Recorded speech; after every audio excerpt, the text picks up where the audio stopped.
ৰাজ্যত বানপানীৰ প্ৰলয় আজিও চলি আছে।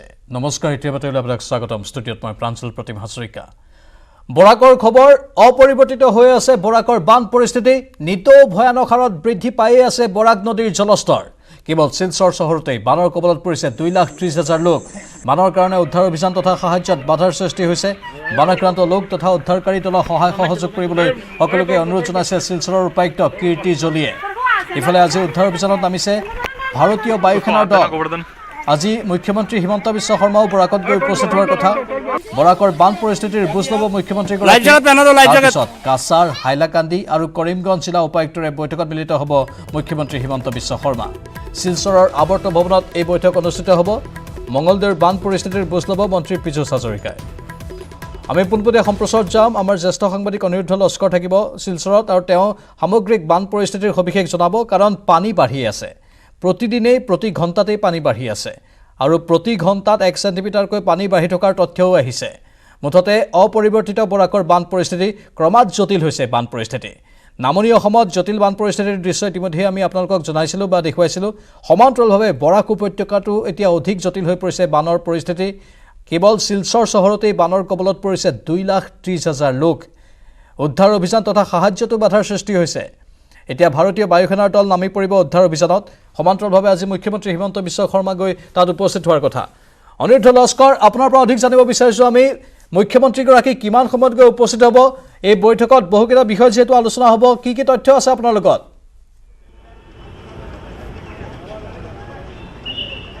হয় প্ৰাঞ্জল, এতিয়া টাইম হৈ গৈছে 11টাত শিলচৰ কুম্ভীগ্ৰাম এয়াৰপৰ্ট লেণ্ড কৰিব আমাৰ মুখ্যমন্ত্ৰী ডক্টৰ হিমন্ত বিশ্ব শৰ্মা। তাতে লেণ্ড কৰাৰ পিছত এৰিয়েল ছাৰ্ভে কৰিব। এই হেলিকপ্টাৰ লৈ গোটেই অঞ্চলখন, খালি কাছাৰ নহয় কৰিমগঞ্জ আছে, যিমানখিনি ঠাই আছে, এৰিয়েল ছাৰ্ভে কৰাৰ পিছত আমি এতিয়া আৱৰ্ত ইয়াতে আছোঁ, DC অফিচত আছোঁ।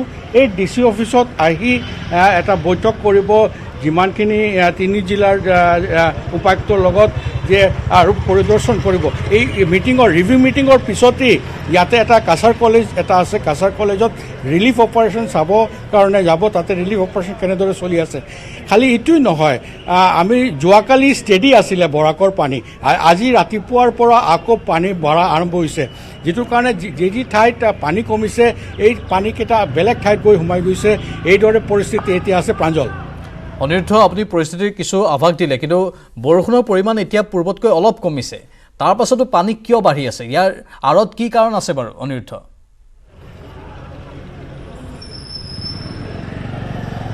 হয়, বৰষুণ কম হৈছে যদিও কিন্তু বৰাকৰ আৰম্ভণি হ'ল মণিপুৰৰ পাহাৰ। মণিপুৰৰ পিছত লক্ষীপুৰ হৈ আপষ্ট্ৰীম যিটো আমি কওঁ, লক্ষীপুৰৰ তলত আমি এতিয়া শিলচৰ চহৰত দি আহে, গৈ তাৰপিছত বেলেগকৈ চিলেট দি বাংলাদেশত সোমাব। এই পৰিস্থিতি এতিয়া আছে। পাহাৰত এতিয়া বৰষুণ হৈ আছে অৱশ্যে, যিটোৰ কাৰণে আমি এতিয়াও এই বানৰ পানী কমা নাই। আৰু ঠাই যিটো যোৱাকালি মই বেতুৱাখান্দি যিটো বান যিটো শিঙিছিলে তাতেও আমি গৈ চাই আহিছোঁ, তাত ইয়াতেও ফ্ল'টো কমা নাই, এতিয়াও পানী সোমাইছে শিলচৰ চহৰত। প্ৰাঞ্জল, পানীৰ সোঁত বাঢ়িছে, পানীৰ ফ্ল' কমা নাই, যাৰ বাবে এতিয়া পৰিস্থিতি অধিক জটিল হৈছে। কিন্তু উদ্ধাৰ অভিযান আৰু সাহায্যত কিয় বাধাৰ সৃষ্টি হৈছে? প্ৰশাসনে ক'ত বাধাৰ সন্মুখীন হ'ব লগা হৈছে আচলতে?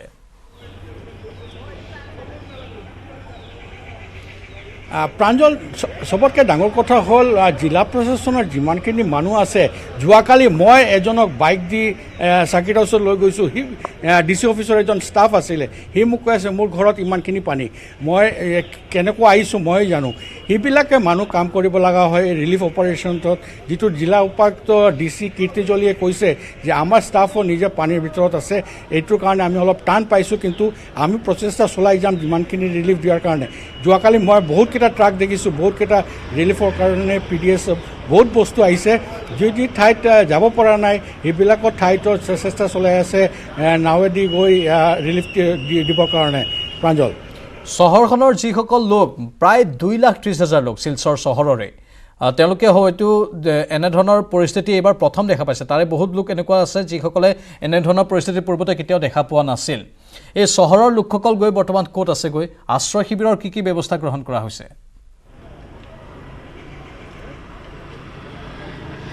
আশ্ৰয় শিবিৰৰ কথা যদি আমি কওঁ, আশ্ৰয় শিবিৰতো পানী সোমাই গৈছে। বহুতকেইটা কলেজ হওক বা যিমানখিনি স্কুল হওক, এই স্কুলকেইটাৰ পৰিস্থিতি, পানীখন এতিয়া এনেকুৱা চাৰ্কেল কৰি আছে, এটা ঠাইৰ পৰা গৈ বেলেগ ঠাইত সোমাই আছে। এতিয়া তাৰাপুৰ, END কলনী, ৰামনগৰ ফালে গুচি গৈছে। আজি আমি এয়াৰপৰ্টৰ পৰা যেতিয়া আহোঁ তেতিয়া দেখিছোঁ ৰংপুৰৰ ফালে ৰাস্তাৰ ওপৰতো বহুতকেইটা ঠাইত পানী আছে। মানুহবিলাকৰ ঘৰ এৰি ৰাস্তাৰ ওপৰত ঘৰ বনোৱা লগা হৈছে, টেম্পৰাৰী ঘৰ। কিন্তু এনেদৰে পৰিস্থিতি ইয়াতে খালি ইটো নহয়, খোৱা পানীৰ এটা সমস্যা এটা দেখা দিছে, খোৱা পানীৰ। আৰু ইটোৰ লগতে আছে ইলেক্ট্ৰিচিটি, বিজলী নাই, কিয়নো মালিনী বিল এটা শিলচৰ চহৰৰ এটা ডাঙৰ ছাবষ্টেশ্যন পানীৰ তলত সোমাই গৈছে, যিটোৰ কাৰণে বিজলীটো নাই। আৰু বিজলী নোহোৱাৰ কাৰণে যেনেকুৱা নেট কানেক্টিভিটি হওক, মানুহবিলাকৰ এজন আনজনৰ লগত কমিউনিকেশ্যনটো কাটি গৈছে। প্ৰাঞ্জল, ভাৰতীয় বায়ুসেনাই উদ্যোগ গ্ৰহণ কৰিছে, বায়ুসেনাই উদ্ধাৰ অভিযান চলাব। মুখ্যমন্ত্ৰীয়ে নিজেও হেলিকপ্টাৰৰ জৰিয়তে আজি পৰিভ্ৰমণ কৰিব অঞ্চলসমূহ, তাৰ পাছত বৈঠকত বহিব। ভাৰতীয় বায়ুসেনাৰ কিমানজনীয়া দল আছে, কি আছে, এই সন্দৰ্ভত তথ্য আপোনাৰ লগত অনিৰুদ্ধ। হয় প্ৰাঞ্জল, আজি ৰাতিপুৱা, যোৱাকালি সন্ধিয়াতো এবাৰ এটা ৰাউণ্ড কৰিছে। আজি ৰাতিপুৱা আমি যেতিয়া এয়াৰপৰ্টৰ পৰা আহিছোঁ তেতিয়াও দেখিছোঁ বায়ুসেনাৰ যিটো হেলিকপ্টাৰ ৰিলিফ যিমান ঠাইত মানুহবিলাকে ঘৰৰ পৰা বাহিৰত আহিব পৰা নাই, এই ঠাইত গৈ দি আছে। হয় প্ৰাঞ্জল, ধন্যবাদ অনিৰুদ্ধ এইখিনি তথ্যৰ বাবে। আমি পৰৱৰ্তী সময়ত আপোনাৰ সৈতে পুনৰ যোগাযোগ স্থাপন কৰিম।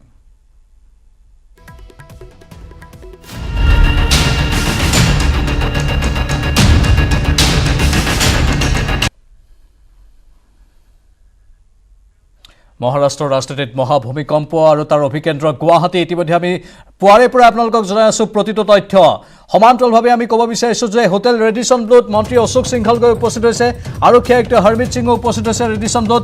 আৰু এইখিনি মুহূৰ্তৰ আন এক খবৰ জনাব বিচাৰিছোঁ, হোটেল ৰেডিচন ব্লুৰ সন্মুখত প্ৰতিবাদ আৰম্ভ হৈছে। কোনে প্ৰতিবাদ কৰিছে সেয়া জনাবলৈ আমাৰ জ্যেষ্ঠ সাংবাদিক বিপুল বৰ্মন লাইভত আছে। বিপুল, পোনপটীয়া সম্প্ৰচাৰত গৈছোঁ, এয়া কোনে প্ৰতিবাদ কৰিছে ৰেডিচন ব্লুৰ সন্মুখত?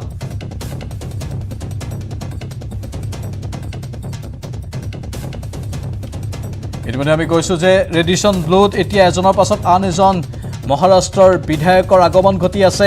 পুনৰ 9জন বিধায়ক আহিছে। ইয়াৰে 41জন হ'ল শিৱসেনাৰ আৰু বাকী কেইজন হৈছে নিৰ্দলীয়। মুঠতে জমি উঠিছে এতিয়া মহাৰাষ্ট্ৰৰ ৰাজনীতিৰ এই সামগ্ৰিক পৰিৱেশ। উত্থান পতনৰ এক বিশেষ দৃশ্য দেখিবলৈ পোৱা গৈছে মহাৰাষ্ট্ৰৰ ৰাজনীতিত। ইতিমধ্যে উদ্ধৱ ঠাকৰে স্পষ্টভাৱে কৈছে যে তেওঁ পদত্যাগ কৰিবলৈ সাজু হৈ আছে। তেওঁৰ পদত্যাগ পত্ৰ লগত থকা বুলি উল্লেখ কৰিছে। কালি চৰকাৰী বাসগৃহও তেওঁ ত্যাগ কৰিছিল আৰু চৰকাৰী বাসগৃহ ত্যাগ কৰাৰ সময়ত ব্যাপক লোকৰ সমাগম হৈছিল। আৰু এই মুহূৰ্তত তৃণমূল কংগ্ৰেছৰ প্ৰতিবাদী কাৰ্যসূচী টিভিৰ পৰ্দাত হোটেল ৰেডিচন ব্লুৰ সন্মুখত ৰিপুণ বৰাৰ নেতৃত্বত তৃণমূল কংগ্ৰেছৰ প্ৰতিবাদী কাৰ্যসূচীৰ দৃশ্য বৰ্তমান আমি আপোনালোকক দেখুৱাইছোঁ। ভাৰতীয় ৰাজনীতিৰ এনেধৰণৰ দৃশ্যসমূহৰ বিৰোধিতাৰে প্ৰতিবাদী কাৰ্যসূচী ৰূপায়ণ কৰা হৈছে। দল বাগৰা ৰাজনীতি বা বিধায়ক কিনাৰ ৰাজনীতিৰ বিৰোধিতা কৰিছে এনেধৰণে তৃণমূল কংগ্ৰেছে। ইয়াত তৃণমূল কংগ্ৰেছৰ অভিযোগ, তৃণমূল কংগ্ৰেছে পোনপটীয়াকৈ অভিযোগৰ আঙুলি টোৱাইছে বিজেপিলৈ আৰু অভিযোগৰ আঙুলি টোৱাই এই প্ৰতিবাদ সাব্যস্ত কৰিছে। হোটেল ৰেডিচন ব্লুৰ সন্মুখত তৃণমূল কংগ্ৰেছৰ পতাকা হাতে হাতে লৈ এয়া তৃণমূল কংগ্ৰেছৰ কৰ্মী সমৰ্থকৰ প্ৰতিবাদী কাৰ্যসূচী। নেতৃত্বত আছে তৃণমূল কংগ্ৰেছৰ অসম প্ৰদেশৰ সভাপতি ৰিপুণ বৰা। এয়া পোনপটীয়া সম্প্ৰচাৰ আপোনালোকে প্ৰত্যক্ষ কৰিছে আৰু কংগ্ৰেছেও তাত প্ৰতিবাদী কাৰ্যসূচী ৰূপায়ণ কৰাৰ হয়তো সম্ভাৱনা আছে। কিন্তু বৰ্তমান তৃণমূল কংগ্ৰেছৰ এই প্ৰতিবাদী কাৰ্যসূচী। বিপুল বৰ্মন, যদি আপুনি শুনিছে।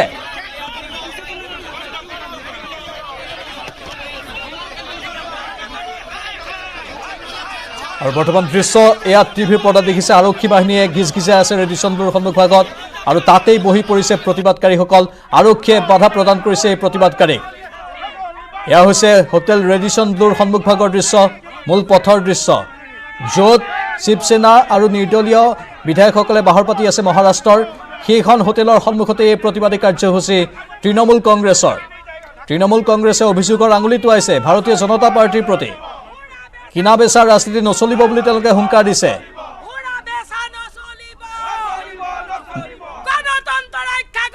গণতন্ত্ৰ ৰক্ষা কৰাৰ ধ্বনি উত্থাপন হৈছে হোটেল ৰেডিচন ব্লুৰ সন্মুখত। পোনপটীয়া সম্প্ৰচাৰ মন্তব্য যদি আমি শুনাব পাৰোঁ, আমি ভাষ্য শুনাবলৈ চেষ্টা কৰিম।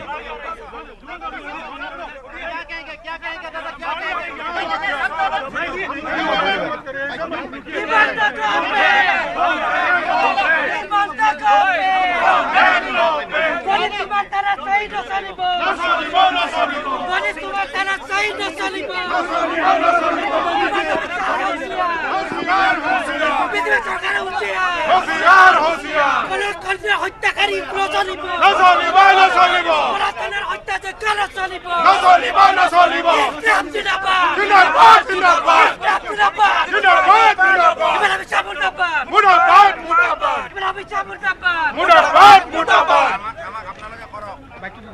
আৰু এয়া হ'ল ৰেডিচন ব্লুৰ সন্মুখত হুংকাৰ ধ্বনি এইসকল তৃণমূল কংগ্ৰেছীৰ গণতন্ত্ৰক হত্যা কৰা নচলিব বিধায়ক কিনা বেচা নচলিব বিজেপি চৰকাৰ হুঁচিয়াৰ বুলি তেওঁলোকে ধ্বনি দিছে আৰু এনেধৰণে প্ৰতিবাদী কাৰ্যসূচী ৰূপায়ণ কৰিছে তৃণমূল কংগ্ৰেছে বিপুল গৈছো আপোনাৰ কাষলৈ পোনপটীয়াকৈ প্ৰাক্তন মন্ত্ৰী ৰিপুণ বৰাৰ নেতৃত্বত এই ধৰণে ৰেডিচন ব্লুৰ বাহিৰত তেখেতসকলে প্ৰতিবাদ সাব্যস্ত কৰিছে তৃণমূল কংগ্ৰেছে আৰু তেখেতসকলে কৈছে যে বিধায়ক কেনা বেচা অসমত নচলিব অসমৰ বাহিৰত ক'ৰবাত চলিলে চলক অসমত নচলিব গুৱাহাটীৰ পৰিৱেশ নষ্ট নকৰিব এনেধৰণে তেখেতসকলে প্ৰায় শতাধিক তেখেতসকলৰ তৃণমূল কংগ্ৰেছৰ যি কৰ্মীসকলে ৰেডিচন ব্লুৰ বাহিৰত আহিছে আৰু আহি বাহিৰত প্ৰতিবাদ কৰিছে আৰক্ষীয়ে সোমাবলৈ গেটলৈকে প্ৰৱেশ কৰিবলৈ দিয়া নাই এই মুহূৰ্তত আমাৰ ছিনিয়ৰ কেমেৰা পাৰ্চন সঞ্জয় বৰাই পৰিৱেশ দেখুৱাই আছে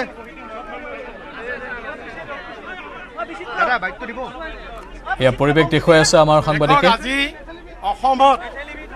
অসমত আমাৰ মুখ্যমন্ত্ৰী হিমন্ত বিশ্ব শৰ্মাই ভাৰতবৰ্ষ তথা বিশ্বৰ সন্মুখত আজি লজ্জিত কৰিছে য'ত প্ৰায় 50 লাখ মানুহে আজি বানপানীত ককবকাই আছে খাবলৈ পোৱা নাই সেইখিনি সময়ত চৰকাৰৰ দায়িত্ব আছিল যে নিজৰ নাগৰিকক বানপানীৰ সুৰক্ষা দিব লাগে খাদ্য দিব লাগে কিন্তু আজি তাৰ পৰিৱৰ্তে আজি আমাৰ মুখ্যমন্ত্ৰীয়ে মহাৰাষ্ট্ৰৰ পৰা এটা চৰকাৰ গণতান্ত্ৰিকভাৱে নিৰ্বাচিত চৰকাৰ ভংগ কৰিবৰ বাবে আজি তেওঁ গণতন্ত্ৰ ধ্বংস কৰিছে গণতন্ত্ৰ ধ্বংস কৰি আজি বিধায়ক আনি ইয়াত বিধায়কৰ বজাৰ কৰিছে বিধায়কৰ কিনা বেচা দোকান খুলিছে আজি ঘোঁৰা বেপাৰ চলাইছে ইয়াত আমি তৃণমূল কংগ্ৰেছে ইয়াৰ ধিক্কাৰ দিছোঁ প্ৰতিবাদ কৰিছোঁ মুখ্যমন্ত্ৰীক আমি সুধিব খুজিছোঁ আজি কাছাৰত কি হৈছে কাছাৰত আজি অচল মানুহ চলাচল কৰিব পৰা নাই খোৱা পানী পোৱা নাই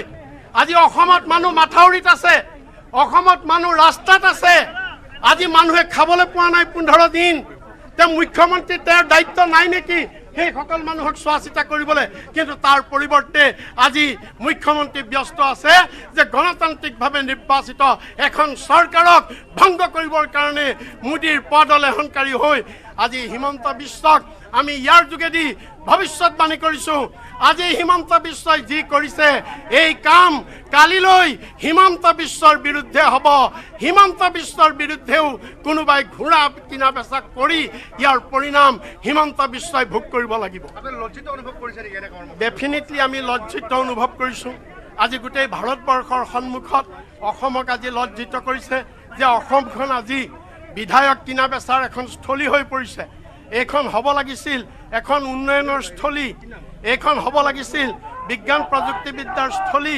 কিন্তু আজি ইয়াক বিধায়ক কিনা বেচাৰ স্থলীলৈ আজি পৰিণত কৰিছে আমি ধিক্কাৰ দিছোঁ হিমন্ত বিশ্ব শৰ্মাক ঘোঁৰা কিনা বেচা বন্ধ কৰক ঘোঁৰা কিনা বেচা বন্ধ কৰক ঘোঁৰা কিনা বেচা বন্ধ কৰক তৃণমূল কংগ্ৰেছ জিন্দাবাদ তৃণমূল কংগ্ৰেছ জিন্দাবাদ তৃণমূল কংগ্ৰেছ জিন্দাবাদ তৃণমূল কংগ্ৰেছ জিন্দাবাদ অসম তৃণমূল কংগ্ৰেছ জিন্দাবাদ হিমন্ত বিশ্ব মুৰ্দাবাদ হিমন্ত বিশ্ব তোমাৰ হত্যাকাণ্ড চলিব আৰু এনেধৰণে প্ৰতিবাদী কাৰ্যসূচী তুংগত উঠিছে হিমন্ত বিশ্ব শৰ্মাৰ বিৰুদ্ধে মন্তব্য প্ৰদান কৰিছে ৰিপুণ বৰাই পোনপটীয়াকৈ কৈছে যে গণতন্ত্ৰ হত্যা কৰা বন্ধ কৰক সমান্তৰালভাৱে বিজেপিৰ কেন্দ্ৰীয় নেতৃত্বৰ বিৰুদ্ধেও সৰব হৈ পৰিছে তৃণমূল কংগ্ৰেছ বিপুল বৰ্মন যদি আপুনি শুনি আছে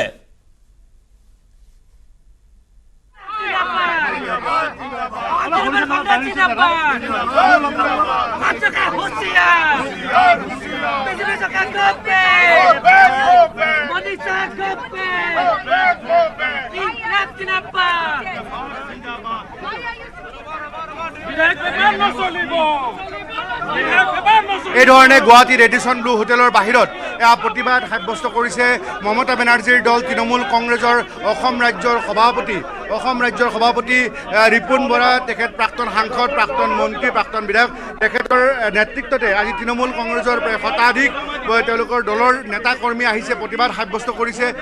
আমি দলৰ বিভিন্নজন নেতাকৰ্মীক দেখিছিলোঁ যে তেওঁলোকে আহি কৈছে যে বিধায়ক কেনা বেচা কাম অসমত নকৰিব, গুৱাহাটীৰ নকৰিব। অসমৰ ৰাইজ বানাক্ৰান্ত, বানত ককবকাই আছে, 30খন জিলাৰ ৰাইজৰ অৱস্থা নাই।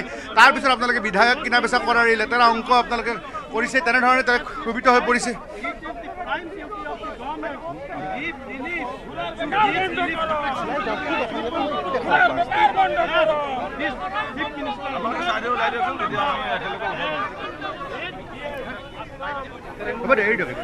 আৰু এনেধৰণে ৰেডিছন ব্লুৰ সন্মুখত তৃণমূল কংগ্ৰেছীসকলে অৱস্থান গ্ৰহণ কৰি প্ৰতিবাদী কাৰ্যসূচী ৰূপায়ণ কৰিছে।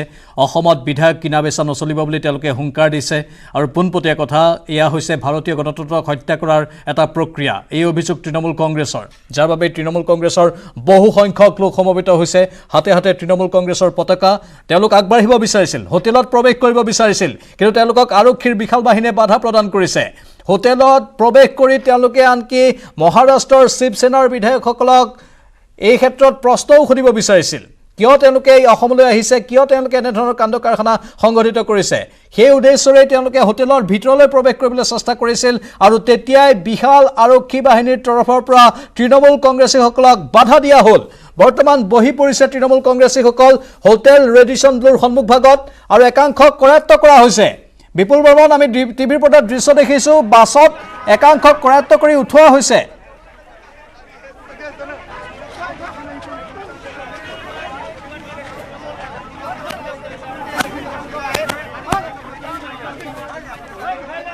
আৰু ইয়াৰ দৃশ্য দেখুৱাইছোঁ। ইতিমধ্যে আমি জনাইছিলোঁ যে তৃণমূল কংগ্ৰেছৰ কৰ্মীসকলক হয়তো কৰায়ত্ব কৰা হ'ব পাৰে। লগে লগে কৰায়ত্ব কৰাৰ দৃশ্যসমূহ আহি আছে। বহু মহিলা তৃণমূল কংগ্ৰেছীও আছে যিসকলে প্ৰতিবাদী কাৰ্যসূচী ৰূপায়ণ কৰিছে। বিভিন্নজনক কৰায়ত্ব কৰা হৈছে। হয়তো তৃণমূল কংগ্ৰেছৰ অসম প্ৰদেশৰ সভাপতি ৰিপুণ বৰাকো কৰায়ত্ব কৰা হ'ব পাৰে, আটক কৰা হ'ব পাৰে।